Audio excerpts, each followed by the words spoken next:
How to change a 2019 Dodge Journey 4-button key fob battery. Now here's Sergeant Locksmith to show you how. Alright, we're going to change the battery out on our Dodge Journey 4-button remote. If you have a key ring or lanyard attached right here, you will need to remove that. This remote housing does come apart.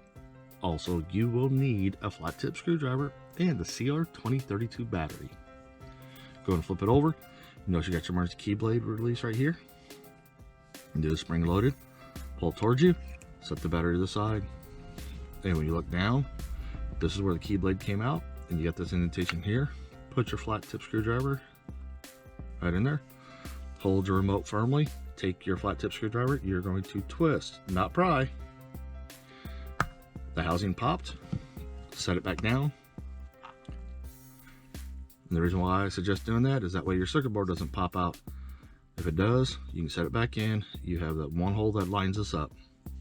Take that same flat tip, the 180 across from the tang, take the corner right here, put it in the remote housing, and your battery will pop out just by lifting up under there.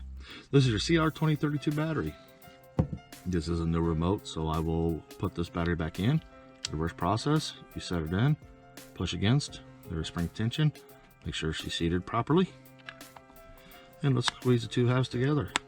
Hey, thanks again for watching, and let's be safe out there.